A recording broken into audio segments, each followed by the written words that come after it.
Hey everyone, this podcast is for entertainment purposes only. Although I am a licensed clinician, I'm also just a person.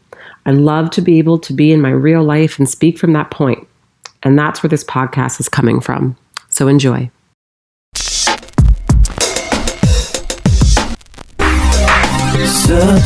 for truth, looking for answers. There must be a way to another day.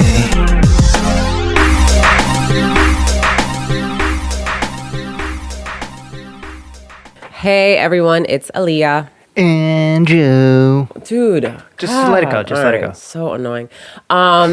So we're back. We're here. Last week. Did we do a podcast last week?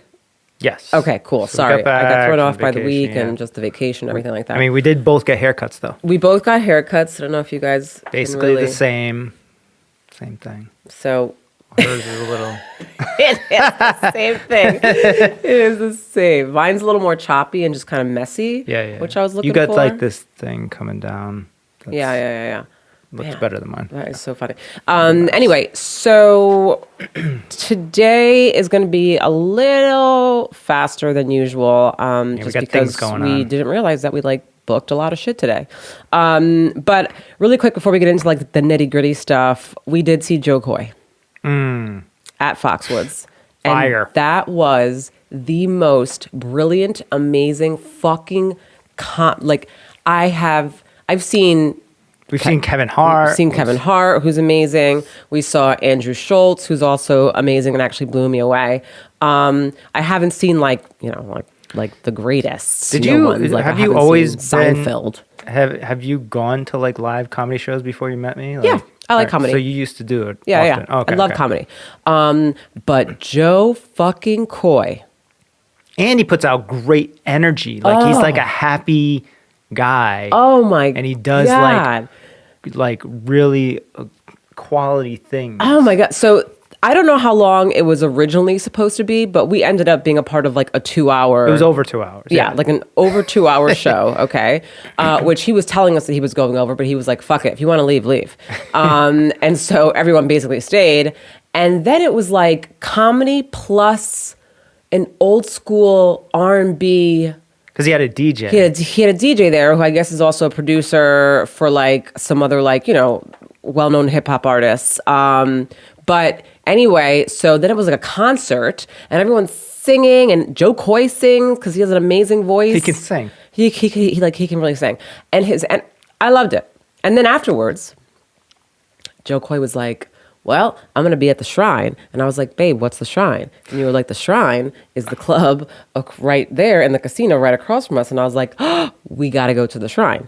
Now, I have not been to a club in 4 years. That's the truth. I've been with you for almost 4 years now. Mm-hmm. And the last time I went clubbing was before I met you. Yeah, we've never really gone. And we haven't gone to the club together ever. I don't know how. We had neither. a whole year living in Miami. We never went to a club. We've been to bars, a lot of bars together and stuff like that, but never went to a club. And I think I just was over the club scene when I met you. So I was fuck it. I was tired of it. So anyway, we went to a club and that was interesting. But what's his DJ? Turbulence, DJ Turbulence. DJ Turbulence. He is. So when he came in, Once he finally got and then out. Jo was there with him, Jo Koy, and Jo Koy had his son who's so adorable. And it was fire. And then I was like, oh shit. I was getting it. It was crazy. It was a little. Oh my God. I was on the wall. So my husband, Joe, doesn't dance or move, basically. I'm just hanging. He just hangs there. Watching. He's the guy that sits back on the wall and just observes everything and shit like that. So as he's doing that, I'm like, well, shit. So I'm hand on the stairwell somewhere, leg wrapped around him. I'm like, pop, pop, pop, pop, right? And I thought you were doing that because there was this guy that was right in front of me and he was kind of annoying. So I thought that you strategically were doing that because you thought that I didn't want to push him out of the way. So I was like, all right, cool, thanks, No. She was just I was in another world I was doing her thing. Yeah, I was like, don't stop, pop that good. Yeah, I was getting it. All the time. We're literally right next to Jo Koy Right next this to Jo whole Koy, time. yeah. Within 5 feet probably? Yeah. I mean, Like he was 2 like feet, right, he was right there. right there, because we're like in the just next to the Like in the VIP cut, yeah. area or whatever. And so he was right we, there. We really pussied out though, We man. pussied out. So there was so my- many chances we could have I know. just. I'm not the person that's like, oh, celebrity. I Like, know, when you go I take know. a picture. That's probably what it was. That's probably that's not my style. Not Nor do I either. ever want to be that person. Like they're just like people chilling. But I don't know. I kind of like suburban mom, older in their 50s, fangirled out for a second. And I was just like, oh my God, I fucking love this guy. He's amazing. I really just want a picture. So Yeah. I was like hoping that, and he seemed so cool. He had a son with him. His son's like 18. Yeah, you know? he was like, so like he was nice just like and so nice. And even so after the great. show, he was like throwing out all kinds of merch and like signing he's, stuff. like, There was a whole line of amazing. people. So I was like, oh, well, that's really good. And then I just couldn't. I saw him on stage, but he was having a fun time and he was killing it. And then all those like people started coming, everyone's like and we're trying like, to we take missed our pictures opportunity and to stuff. like. And then I felt bad. I was like, We're just like, forget he's just it. having a good He's time, just and we having don't a good want to time. ruin his night, you know. Yeah. But I love you, Jo Koy. You're an amazing comedian. If you hear this, yes, love it. Also, so this was a Christmas present for Aaliyah, and she was like, "Oh, thanks," when I gave it to her, and I was like, No, wait. Just in case Jo Koy actually does listen to this podcast, let me be clear. She wasn't really aware. I wasn't aware. So I've seen his specials on Netflix because my husband Joe actually has put me onto it, right? So I was like, okay, I've cracked up, died laughing on his special. So he's hysterical. But like, it's almost like an Andrew Schultz situation where I was like, I don't know. I mean, like, yeah, they're funny, but I'm not really, until I went and my mind was fucking blown. Well, obviously, yeah. So, but I just wanted to reference that, like, it was one of those things that you were just like, okay, we'll go. And so you weren't like expecting anything. We went in there and it was just like mind blown. Also, not to like sound like little brat, but like, I feel like I always give you amazing gifts for Christmas. Like, I give you things that you talk about. Like, you talked about wanting to, you talk about love seeing Sting in concert, how much you would love to see Sting. What did I do? I got you fucking Sting tickets. Yeah, we are in going Vegas, to Sting. okay? We're going to Sting. And it's this summer. like, I'm like, I mean, this was great and it was an amazing gift. Now I'm like, I loved it. But when I got it, I'm like, he's never once heard me mention, like, I've never said like, oh my God, I'm dying to go see Jo Koy. Like, I've said lots of other things, but like never really. Yeah. But what he did was he put me just- on. He put me on. Yeah. I knew that you would enjoy it. And plus, I thought it was nice because it would be like, because this is 2 months after Christmas, right? And it's like getting us to go out and do things, So, Yeah, that was fun. That was a fun night. yeah, we didn't get home till 2 a.m. 2 a.m. That's the first night having a babysitter too, by the way, like outside of Who's the not our family family. babysitter. Yeah. Yeah. It worked out though. It was good. It did work out. She was sad though. She's sad. Supposedly, she was good. We were, watching our Wi-Fi cameras and shit, making sure everything. We was did going have a good. camera in there. I was like, we were at dinner. Like, I was like, ooh, what's she doing? Is she reading a book now? What is she doing? Yeah, except we couldn't see shit because it was all glitchy. Stupid fucking So camera. Okay, so you wanted to chat about uncomfortable situations, which I love, and I could chat about those all the time because I recently have an uncomfortable situation. Yeah, I don't know why I thought of uncomfortable situation. I think I was thinking of the Jo Koy show and how like we were right there and we could have just easily fucking talked to him or whatever or said, "Hey, can I get a picture?" But we were like, we were pussy. It was Yep. that's it. We just pussied out. Straight pussied out. and, Had I actually done it, He would I have would've said yes. Regardless if he would have said yes, I still would have walked away feeling way more just like proud of myself for pushing Just- through the fear, because whenever we're in uncomfortable situations, it's usually because there's awkwardness or fear going on there. So therefore that's causing the resistance, to going. And had I gone, it would have boosted up my fucking confidence and I would have been like, fuck yeah, man, that was so cool that I did that. I think we were both like kind of scared of rejection. Yeah, from it the was security a fear of guard. rejection. Clearly, it was a fear of rejection from Jo Koy or his security guard. Yeah, Right. That's what it was. And then I was like, because I pictured the whole thing. I was like, I don't want to have this rejection in front of all these people. Right, because nobody was asking to take pictures. Nobody. That's exactly why, in my head, I was like, Nobody we asked. need to do this because nobody else is doing it. Of course he's Nobody going to say asked. yes. So I was like, I don't know. I don't want to be those people. Then I had this great plan. Remember, there was this Yeah, guy that was with him. He was literally next to him the whole time. It was like his brother or his uncle or some shit. And you don't even know. I don't. It kind of looked like him though. He was Did look definitely like like him. related or something. So then he like walked out past us, and I was like, "All right, here's our chance. When he comes back, I'm gonna ask him if we can get a picture with his brother or whatever." Right? And he just never fucking came back. Never came so back. then that was it. We just pussied out. But yeah, it But was. so had we actually pushed through the we would uncomfortable be moment, like, fuck yeah, and we did this, and we would've killed pushed it. through it, and we asked, Would've and felt so he good. said yes, and we got this great picture. It would Right. have been a great moment. and No. that didn't happen. No. So today you wanted to really get into like what being in uncomfortable situations actually really provides you with, and how to not run from uncomfortable situations to embrace them, Right. which I am all about. I typically am all about an uncomfortable situation, but that situation specifically, I just got in my head. You know? Yeah, uncomfortable situation. Yes, for the most part, if you're aware of the uncomfortable situation, and like you should try to push through it. I think. Well, not being aware of it. You need to be aware of the feeling, of the uncomfortable feeling, right? That's being triggered by the situation. So whatever feelings you got going on, that's what you need to be aware of. And then you need to make sure that you don't allow those feelings to have so much power over your decisions that you make and what you do moving forward. Right. That's what that is, you know? Yeah, what I try to do in those moments is like, I kind of step out of myself, and I'm like, and I guess this is kind of like a skill that, you know, maybe some people have, that I step out and I'm like, I try to think of the situation logically, because usually when there's like fear, it's like an emotional, like, and it's usually illogical. Maybe not usually, but for the most part, it's probably like us.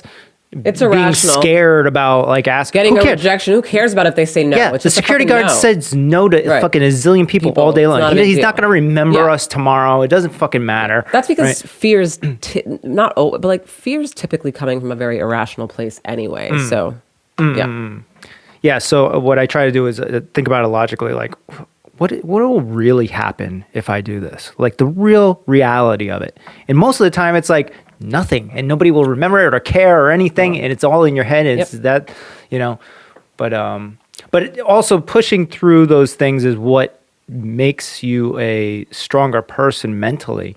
You know, it obviously depends on what you're like. This fucking Jo Koy thing is very trivial. Well, Who cares? I mean, on a right? spectrum, let's say that would be like, well, not for everyone. On a Not for spectrum, everyone. Yeah, everyone. yeah. On a spectrum, for me, that would be on like a lower level scale. Right, some but people on a could- that could spectrum be- for somebody else, that could be like a huge thing, right? Right. I mean, so I experienced actually a pretty uncomfortable moment in my life that I pushed myself to get through and work through, and I'll share with you guys. You've done a lot of that, actually. Well, yeah, I mean, I always, I make sure to. So actually one of my, this 14-year-old who I work with actually, the other day, she's like, so I just have a question for you. And I was like, yeah, what's up? She's like, so do you like, do therapists like see therapists? Like, do they like have therapists of their own? And I was like, you know what? That's a fucking good question. And so then I gave her my answer. I was like, I just think that should be required when you're getting your degree, to be quite honest. Because how the hell can you really help someone if you're not helping your own self, right? So that should be a thing. So I'm all for it.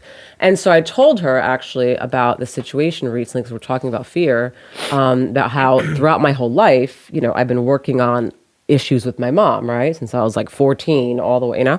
And it's just been like an ongoing thing, whereas now we're in a way better place. But one of the new things that came into my lap is now that my mom is working on herself, which is great, her clinician wanted me to be a part of one of the sessions. And so although I've gotten to a point with my mother where it's way more tolerable, I have, I think, more acceptance than I have had before, the minute she asked me, my eyes rolled. Asks you, the therapist Yeah, asks you. the to minute be she involved. called me and asked me, I was like, eye roll, like instantly, like so big, like huge. Because instantly I was like, ugh, God, this is gonna be fucking so shitty. Like, you know, like so shitty. And so Oh, so you didn't tell me this. So you like Yeah. you didn't really want to.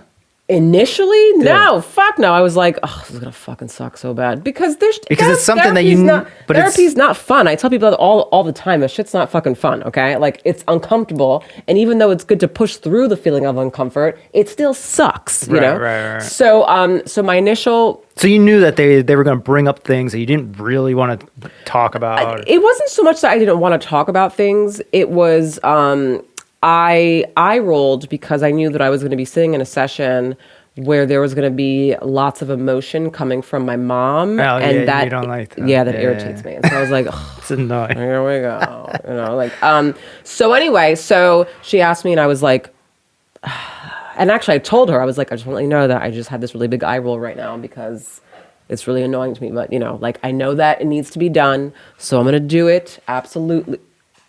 Yeah, Did we not close this door? I did close it. It must not have closed This all the way. fucking guy. Euro. Creeped down. Creeping Creep down here. So anyway, come so down here, so- I was like, look, like I really need to do it. So, okay, fine. Like she's doing a good job. I feel like this will be good for us. So I'm going to push through it. Right. So I pushed through it.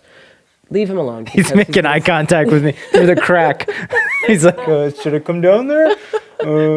These steps are so much here he higher comes. up here too. Yeah, there he comes. You're going to hear him. Boom, boom.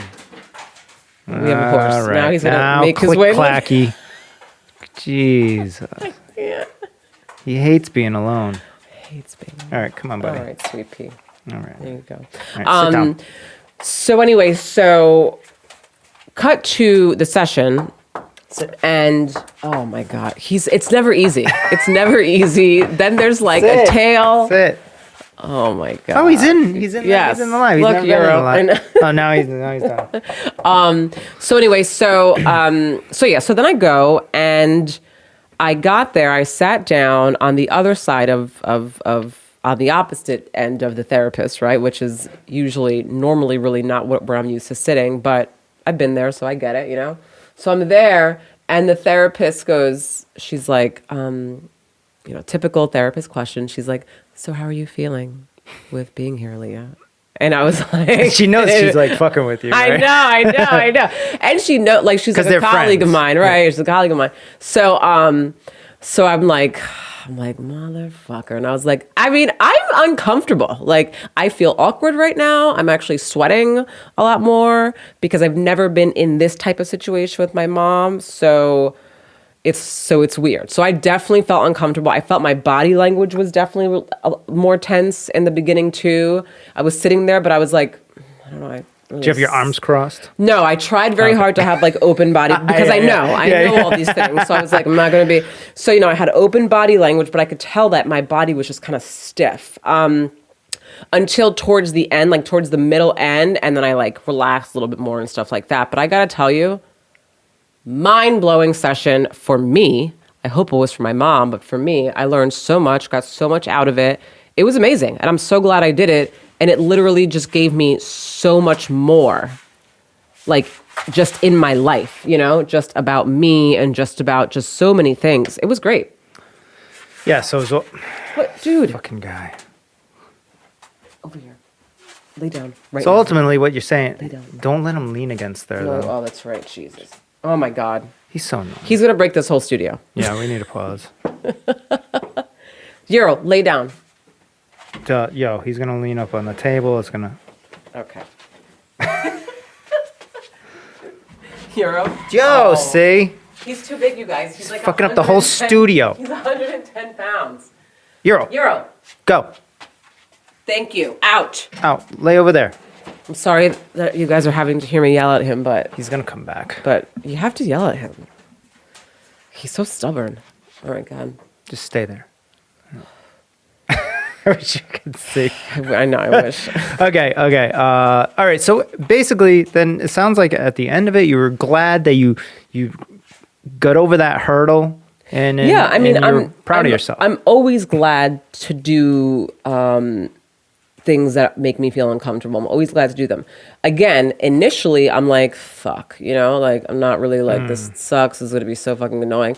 Always, because that's just like my initial feeling, and that's totally fine. But I know that regardless of the feeling, I try not to let those feelings, again, dictate my decisions, and I still push through it, Right. I was also thinking about, which is kind of along the same lines, is doing things like that, like not so much, I guess, uncomfortable situations for yourself. So, like, say, this is just an example, like, this is for me, actually. I said, I want to go to the gym this week multiple times, like 3 to 5 times this week, right? Mm-hmm. And I've been, like, slacking because of all the sickness and vacation and whatever. So, it's really between me and my thoughts. Meaning, like, I think some people might base it on other things, like what people would think, and is Bob going with me, or if I don't go, then Bob's gonna be pissed off at me or whatever. And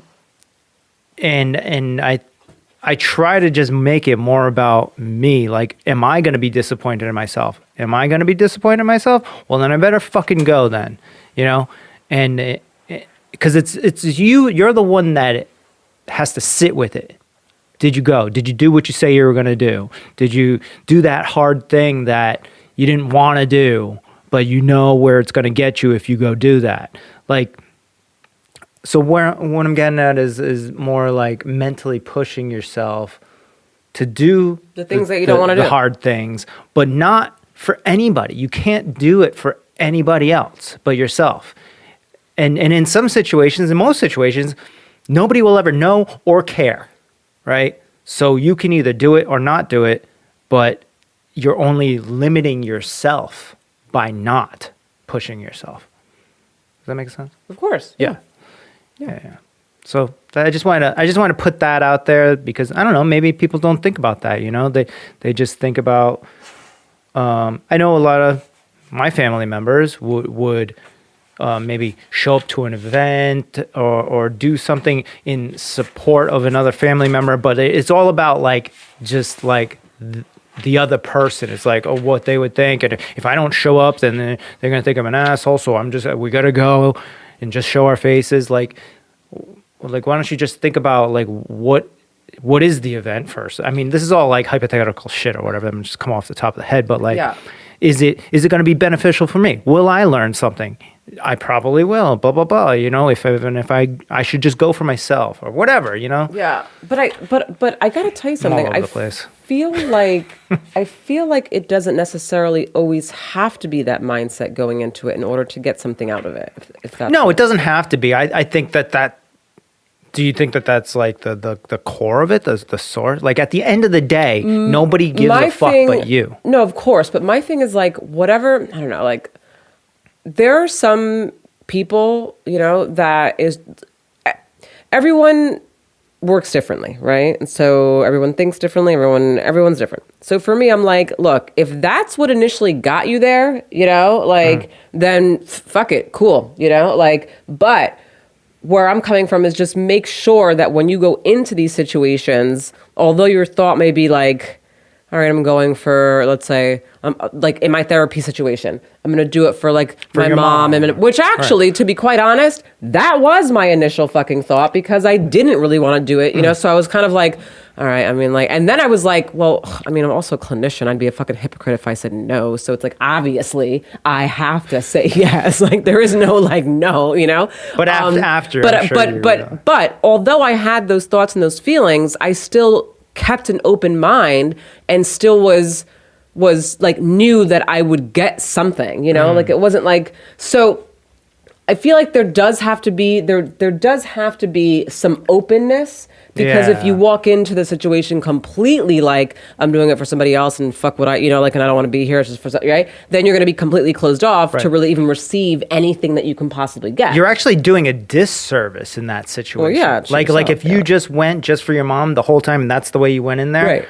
you're doing a disservice because you're not opening up and being open to the, Right. the conversations and what's going on at that moment. So, yeah, I just think, I try. It's weird. Like, I sit around sometimes when I have some free time and I think about what other people might be thinking about. Like, I think That's about exhausting. like how. Well, there'll be certain topics, that I'm like. There's certain topics, so now you think about what they're thinking about based on a certain specific Not a topic? specific person either. No, I'm just saying, like, I'll think about something one way. I know that I think about things in a completely different way than a lot of people. I have a Psychedelics. different yeah, exactly. I have a different perspective than a lot of people. So I'm constantly trying to take myself out of my own mind and put it into like just the guy that's walking down the street. What could he possibly be thinking? And I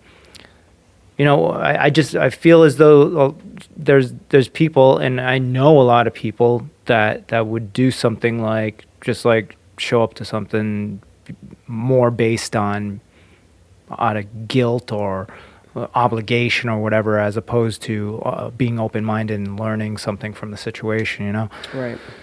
So on all kinds of topics, I do this. I'm like. Wait, hold on. I feel like for a second, it's like I was listening, but then and it wasn't a purposeful, it just happened. It just like I went somewhere else for a sec. So you think about. Like if I'm thinking about something, Okay. like, I don't know, some whatever topic. And I'm like, wow, that's like crazy. Like usually if it's like something that I think is like, this is crazy, then I will remove myself from myself and try to put myself in somebody else's shoes and think about the same situation from their perspective, right? So you empathize? I guess that's what that That's is. what yeah. empathy is? But it's not a specific person. It's just like the average person that you People would in general, think. like whatever was in this situation. whatever the consensus of that topic is, I would put myself in somebody that would think like that, and I'd be like, why would I think like that? And like, Wait a minute, that's interesting because now that kind of makes sense as to why it is that you always generalize things. I'm always like, well, don't generalize it, which actually is sometimes like a negative thing that you do when we communicate, because I'm like, but you're making it seem as though you're making it a generalization when I don't believe that thing that you're talking about is. There are many people who I'm sure wouldn't think that or say this or whatever. Like we've Right, we've- so even we've had my- those moments before. So even me taking myself out of my own head and putting myself, I think it's generalizing, but sometimes it's not, right? And this is how my head works all the time, like, this is why I talk to people so often and get different perspectives, because I'm like, because there's so much shit in the world right now that I think is fucking nuts. Like, not like blow your mind, like, oh my God, that was so crazy and great. Like that stuff too, I guess. But like, there's some fucked up shit that everybody's just like, yeah, that's okay. And I'm like, hold on. I don't think that that's okay in any way, shape, or form. But everybody that I see and talk to thinks it's okay. Then there's got to be something, like, I'm looking at it different. I'm looking at it in possibly an incorrect way or whatever. So that's why I'm like constantly and there's a lot of those things right now. I feel like we're supposed to be friends with just people who are comedians, because comedians are really the only people I feel like I hear about Oh my God, yeah, that's what I want that to talk literally about. just do nothing but Yo, speak truth comedians all day are the and fucking say what it is. Yeah, comedians are the truth tellers of our time right now. That's it. They're the only ones that are allowed to just get out there and be like straight up. They say all the shit that you're thinking, Right. but you don't probably say it, or you just say it to like your group of friends, Right. But they say all of it. I mean, Jo Koy was talking about like fucking With the mask and the denim, where he was online. Oh my God, he had so much Corona shit. It was crazy. So the much whole like Corona. first half hour was about. And he knew that it was like old, but he was like, I don't give a fuck, because this is real shit that's going on right now. Yeah. And I have to share this. Like, how many times have you got into a store, forgot your mask, he was saying, and then the person's like, oh, where's your mask? And Joe has like a thing of denim. He's like a like, denim "It's jacket. denim." He's like, hey, yeah, I gotta go in there. And they're like, sorry, you need your mask. And he's like, it's denim. Like, this is thicker than the mask Like, that you want me to go it's get. Denim. Like, what other? It's hysterical. I mean, it's not N95 though, so. whatever. Second hysterical. But I could Oh, walk that's a in whole with thing. this fucking flimsy ass freaking piece of shit mask that I probably used fucking To like 20 fucking times because blown his nose inside of the mask. I've sneezed in and shit and everything's all like, I mean, come on. Yeah, if you get a chance, go see that motherfucker. Yeah, sorry to sidetrack back. Oh, he's also got a Netflix special that he's filming here shortly, I think, his 4th or something like that. He's got a lot of shit coming up. Yeah, and a TV show. It's called Joseph. Joseph. Joseph. 'Cause that's how his mom talks. So how'd you get on that? Sorry, I was just truth and yeah, truth. So I was like truth tellers, you know. But yeah, I went to another direction. But in terms of being uncomfortable and fear, and I mean, yeah. you always tell me that you want to talk about something, and then like you're always like, I want to get into feeling uncomfortable and how to push through it. And in my mind, I'm like, that could be talked about in about like 10 minutes, not even. No, And then it's you're been like, no, we'll go 34 there. minutes actually. Not that we've talked about it. At least 15, 20. It's way longer than 2 minutes.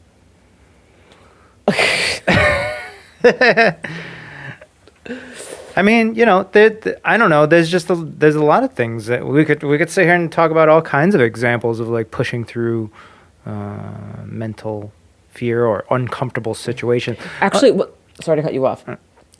What's also actually like, if you're listening to this or if anyone hears people talk about this stuff and in your head you're like, okay, so like, let's say if I don't have like an actual moment that's going to happen, that's going to make me what do I do on a daily basis to push through fear? Great question. And I will actually help you out with that one. So, a really good thing to do on a daily basis to push through fear, just so that you're like challenging yourself, is to start like every day, just like do like one thing that's opposite of or different from what you would typically do on a daily basis. Like start little. Little. Right? Yeah. But those little things are big, okay? So that's anything, you guys. That's like, let's say I never tried mushrooms because I always thought that mushrooms just like looked gross or whatever. And it's like, you know what? Today, I'm going to go to the grocery store and I'm going to make some mushrooms. Oh, not psychedelic mushrooms. No. Regular Well, mushrooms. that would be a dramatic one. Regular mushrooms, you know? The same thing with like, I've never tried strawberry ice cream. So today I'm going to go, right? Or, you know what? I've never gone this way to work. I've always gone this way because I felt comfortable doing it, right? But today I'm going to go this way, you know? Right, or right. I've never listened to opera and maybe I'm going to find one thing every single day that's opposite or just new, different from what you typically do every single day. That's the kind of stuff that'll also not only build confidence, to be honest, not only because it'll help you to get to like learn yourself more, but also it'll help you push through fear. On top of, let's say if you do have certain fears, specific fears, like I have a fear of heights. And something that I've done literally for years, I can't even tell you how long, is every time I have a moment to, I will challenge that fear. So whether I'm on a rooftop at like a bar or whatever. Or Florida at your aunt's house, where Florida there's at a my aunt's patio house. on the 40th floor or whatever. Yep, and Florida at my aunt's house. our daughter's getting too close to the glass. She could jump over. Yes, I see that in my head. But yes, or that, which I did push myself through, and actually went out there myself. No, you did a good but job. like We got pictures. these are the things that are really important to do. If you are not challenging yourself, then the growth is going to be minimal, I will say. Yeah. Because we grow based on like challenges. Like we grow based on like pushing through things, getting through something. So if I'm just doing the same shit every single day, Yeah, you got to get going. then nothing's happening. You have to be there. Nothing's changing. Too. Sorry, guys. It's one. This podcast is just really short. Oh, yep. Everyone's there but me. Oh, Jesus. All right. This was super short, but I have to wrap up. Bye, everyone. See you later. Love you.